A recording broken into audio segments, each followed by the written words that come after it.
So now, guys, we are doing part D of this lesson, of lesson 2.2, absolute value functions and equations. What does mean absolute value, and how we're gonna graph and solve absolute value equations and inequalities.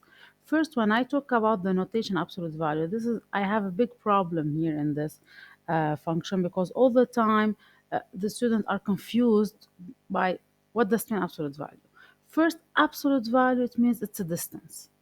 It's a distance between 2 points. And when I'm talking about a distance, it means the answer of it should be all the time positive.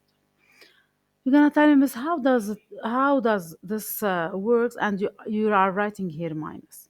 I said here absolute value of x will give me x if x is positive. It means if inside the absolute value is positive, the answer outside is exactly the same as inside. But if inside the absolute value of is negative, the answer will be opposite of the inside. This minus doesn't mean it's negative. This minus means opposite of what is inside to have finally a final answer positive. I'll give you an example. If you have absolute value of 2, what is the answer? It's 2. 2 is positive, so it gives me the same answer as inside. What's absolute value of minus 2? Also, it's 2. But how I link this 2 to what is inside the absolute value? It's opposite of the inside. This is opposite of the inside. And what is minus 2 plus 2? So in the end, I will have a positive answer. So when inside is negative, the answer is gonna be opposite of what is inside. And when inside is positive, it's the same answer.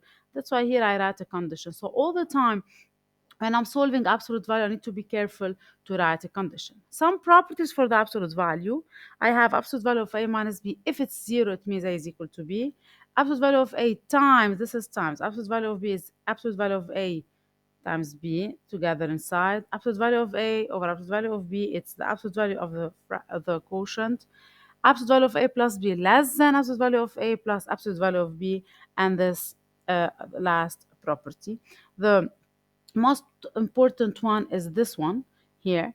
If I am solving an inequality absolute value of a less than b, so I have two conditions. Either a is less than b, either minus a is less than b. I need to solve those two together, and those will give me an interval for a. And if it's bigger or equal than b, it's gonna give me two inequalities, and I have an or in between. Those two, I will do example to solve it. I will do some example to solve this one. How do we graph absolute value of x? We know that absolute value of x is a positive function. It means it's gonna be above uh, the x prime of x here. Now it's a V shape. It has the same rule for as a quadratic. It's if I want to graph it, I will look at ax minus h plus k. H and k will be the vertex. Here in this case, my vertex is 0, 0. And then you can take extra points to graph it for x1, y1, for x2, y2. And then for x minus 1, y1, it's symmetric for x minus 2, y2. And if you see, it's a V shape. Now, if A is positive, it's going to be like a V shape upward.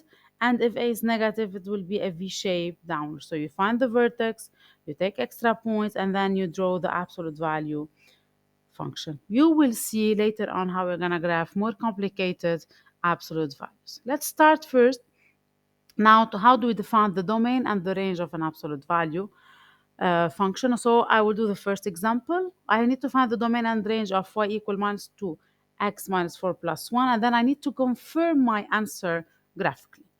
First, all the time, the only problem that I have with the functions are radicals, fractions, and ln functions. Here we don't have ln, we don't know it yet. Is it a fraction? No. Is it a radical? No. So I don't have any problem with x. For any value of x here that I will replace, I'll have an answer. Range, it means what are the values of y? When I replace x, what's going to be the values of y? I know that here I will do exactly the same as I did for the quadratic equations. I know that absolute value of x minus 4 is positive. Now what I have here, minus 2. So I'll multiply the two sides by minus 2. I will have minus 2 absolute value of x minus 4 is less than 0 because when I'm multiplying by a negative answer, we switch the sign. Now I need plus 1. I add plus 1 on the both sides, and I will get y is less than or equal to 1.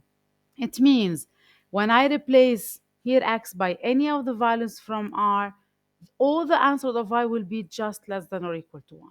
How I will check my work graphically? I need to graph it. How we will graph it? First, I need to see the vertex. The vertex is 4 and 1. So I can put my vertex. The vertex is x4, y1. So 1, 2, 3, 4, y1. So this is my vertex, isn't it? That's it. So my vertex is here. Then I have a negative, so I know that it's downward. And then I start to take any points. For example, if you take x3, as I wrote here, 3 minus 4 minus 1, absolute value of minus 1, it's 1 times minus 2 plus 1 minus 1. So this is a point, and you can take extra points to draw it. And I know it's symmetric with respect to the vertex, exactly the same as the quadratic, and this is the axis of symmetry. I can, for example, say, so since here I have, for example, 1 unit, I can move here 1 unit. It's symmetric, and then I draw the second part of the graph. Sure, you can draw it when we have a square on our copybook. Another example. No, I didn't finish. So, is my domain between minus infinity and plus infinity? Yes, because I can have x from minus infinity to plus infinity. It's going down. Is my range less than or equal to 1? Yeah, the maximum value that's how I can have is y equal 1. So, is it less than y equal 1? Yeah, so what I did is right. Let's move to another example. I need to find the domain and the range of this function. First, I need to write it in the form of ax minus h plus k. I can factorize here by minus 2 to have x minus something. So it's minus 2 factor of x minus 1. We know already the rule, absolute value of a times b. It's absolute value of a times absolute value of b. And then what's absolute value of minus 2? It's 2. So this is my function now. Here, this is y. So it's easier for me to draw it now. I know the vertex is 1, 1, and I can draw it. The domain, as usual, it's R. How do we find the range? Exactly the same. This is positive times 2. It's bigger than 0 plus 1.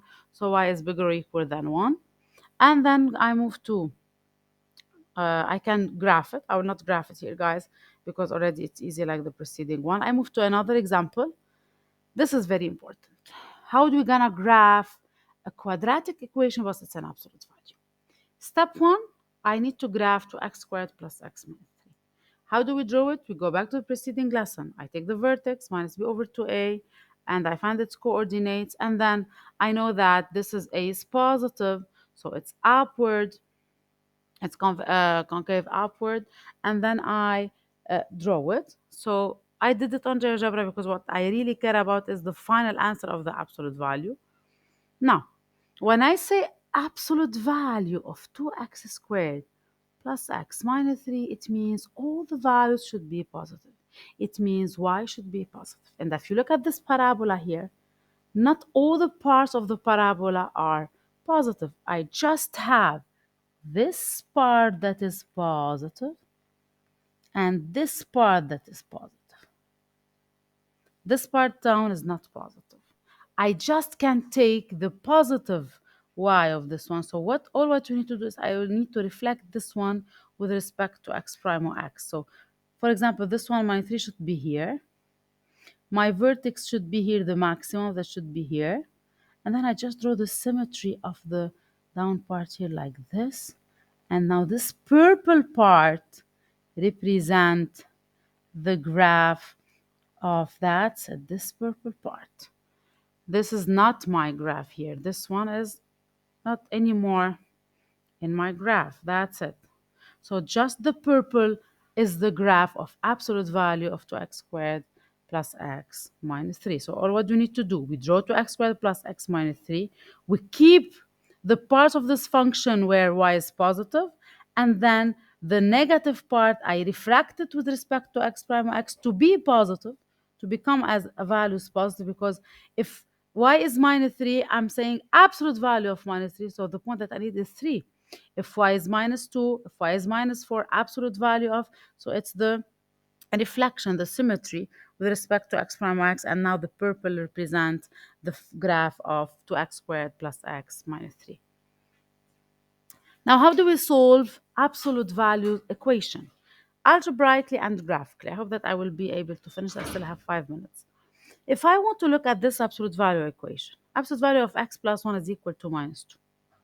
If I look at it like this, how can absolute value gives me a negative answer? Can an absolute value give me a negative answer? No. So I will write impossible. Cannot solve it. But how I can see this graphically? If I want to graph, this is not x plus 1. I made a mistake, huh, guys? So if I want to graph x plus 1, the vertex is minus 1, 0. It's here. And this is a particular point. So for x, 0, 1, so this is my graph. So this is absolute value of x plus 1. And let's draw y equal minus 2. Y equal minus 2, where is it? It's here down. Do we have any intersection? No. That's why it's impossible. That's why no real roots. Let's move to another example now. If I have minus 2 times absolute value of 3x plus 6 plus 2 is equal to minus 10. So to be able to solve it, I need to take it to the other side. So I have now this absolute value. And then here I have 2. I have either 3x plus 6 equal to 6 or, and I need to put the minus here.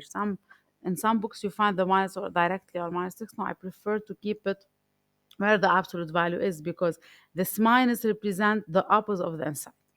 Guys, either I should put the condition from the beginning or I need to check my answer. So let's just do it and check our answer. And I continue solving. I got x equal to 0. Let's check it. If I replace x by 0 here, I will have 3 times 0, 0 plus 6. Absolute value of 6. Is it 6? Yes, so this is right. And I will solve the second part. I got x minus 4.